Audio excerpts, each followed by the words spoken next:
To be honest, I was kind of a mess in university. I was very unorganized, at least my first 2 years. I kind of just showed up to class. I didn't have an effective way of studying, and those habits I carried from when I was, you know,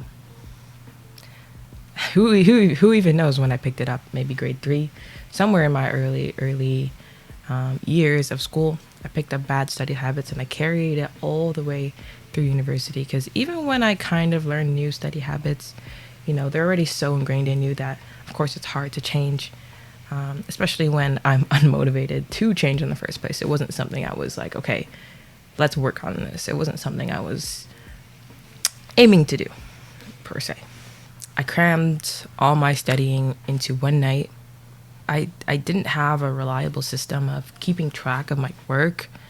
Obviously we have our syllabuses or syllabi, but it wasn't all in one place where I could see, okay, this is everything that needs to be done for the semester, and something to keep track of everything. I was just like, okay, let me check the syllabus here and there, which caused me to miss some important deadlines. Like I can remember one time I walked into one of my psych classes and there was a whole midterm going on, and I was like, this is a prank, right? But it wasn't. I was actually just taken aback, and I just had to take it. So yeah, I was a mess, but I did get by. Like I didn't fail, but sometimes we want to do better than just getting by. We want to do better for ourselves and create better study habits and better ways of staying organized. Now, don't be like me. Seriously, just don't follow my lead in that regard. Plan and prepare early before you even start university, or maybe you're in your first, second, third, fourth, fifth year. You know what? If you can, try to prepare early, but now is all we got. So if you're seeing this, try to implement these strategies now. So my go-to, first and foremost, before anything, to get the thoughts from my brain into some other medium, is my notebook here. This notebook harbors all my thoughts and secrets and everything really going on that I deem important, or not so important. Really, it's just any kind of thought I want to keep track of, I'm gonna put it in here. I carry this with me everywhere because, quite frankly, I need it to survive. It's exhausting trying to carry these millions of thoughts in my head, and it's not possible. One way or another, I'm going to forget something, and I am 99.9% sure that something is going to be something that's important. So here is the first place I go to write anything, again, that's important, to plan out my week, plan out my gym schedule, write down a couple of calculations, write down some chords I heard in a song, or some chords that I'm figuring out on the piano. Anything that I want to keep track of, again, it's going in this notebook. Sometimes I even do a quick, journal to vent how I'm feeling, to do a quick vent or something of that regard. Again, it's literally for anything and everything. And I know some people prefer maybe more of a system to divide, have different notebooks for different things. But for me personally, this gets the job done. Everything goes in here, and then later on we can put these into more organized places if that's what you wish to do.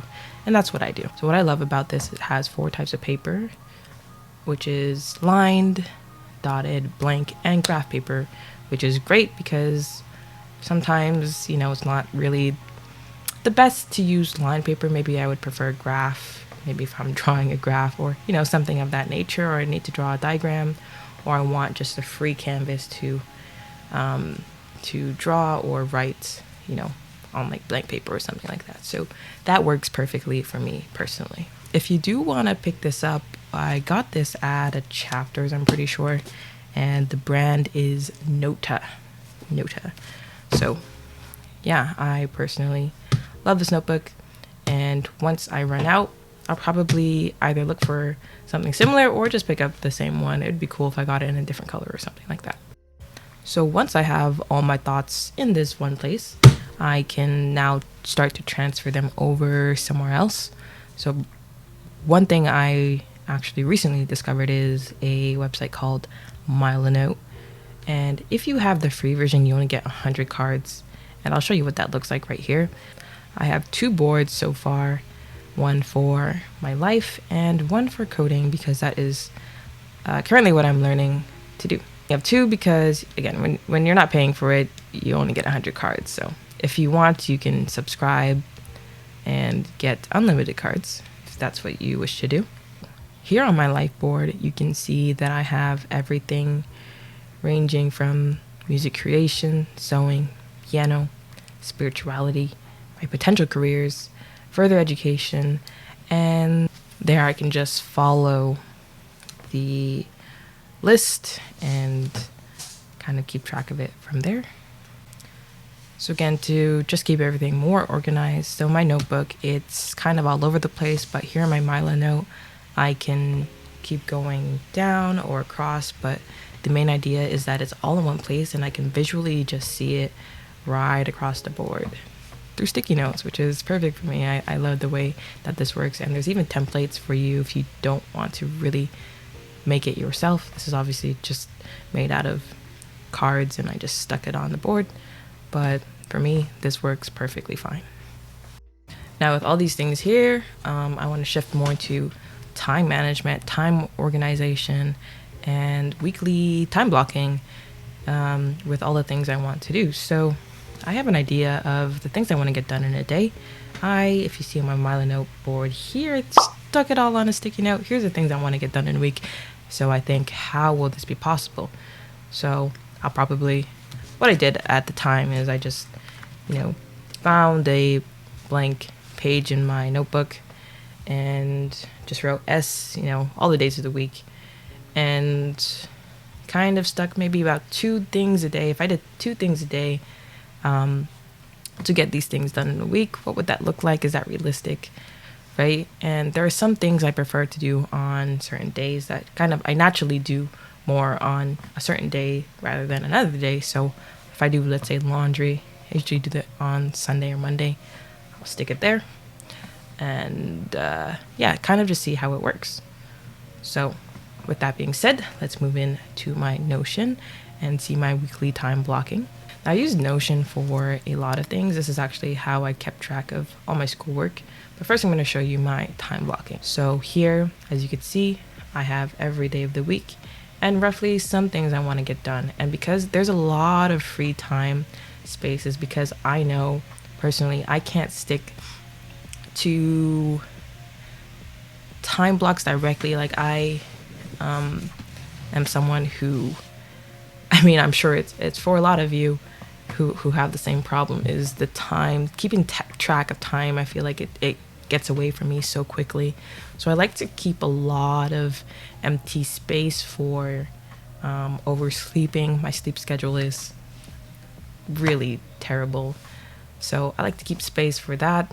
For if maybe I'm not feeling well, there's a lot of reasons why perhaps I would delay something, or again, I would lose track of time, so I start something late, or something maybe I'm hyper focusing and I do something for longer than intended. So I want to just keep it, free. And this is more of a guide rather than a strict schedule, right? So ultimately, I'm trying to get to a place where I can follow this, maybe not to a T, but I want to get these things done on these days. So another thing I use it for is to keep track of my assignments. Since 3rd year, I've used Notion to organize all my schoolwork and see when all my assignments are due. Now that I'm finished school, I'm still learning, so I still do use this to keep track of what's due. And the template here I got is from a YouTuber named Janice Studies, a great YouTuber who, if you're in school, I highly recommend you check out her channel. I will link the video here, so if you want to download the template, you can go ahead and do so. It's completely free. The last thing I use my Notion for is this task list, which is a template that Notion itself created. And I really like the way it's set up because of the not started, doing, and done category. And the way I can organize that is really useful for me. Now, there are only certain things I like to keep track of here in this task list, and that is for certain debts I have to pay off and things I want to buy and other arbitrary things. But it's just a few select things. I like it all the same. Now, last but definitely not the least is Google Docs.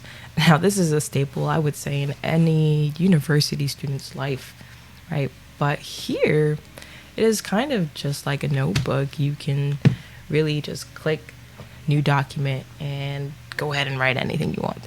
So if you're on your computer, let's say your notebook is not around, you just need an idea out there. You can honestly open your phone and go in the notes, or you can go on Google Docs and just start writing. It's perfect. I have a plethora of Google documents of my entire life of what I want to accomplish. And if I don't have my notebook on hand again, just open up a Google Doc and voice type something out, or manually type if that's what I feel like doing. For monthly bills and keeping track of expenses, I have a Google Sheet, which I found from some site, which I can't quite remember. But again, if you do want that template, just hit me up, drop a comment, and I will do that for you. So the reason why I wanted to list Google Docs here, even though I'm sure many people know about this, is because it is a rather quick and efficient way of getting ideas out there, because it's a plain document and you can just word vomit right into it, clean it up later, put it somewhere else. It is in my mind another version of a notebook that you can use.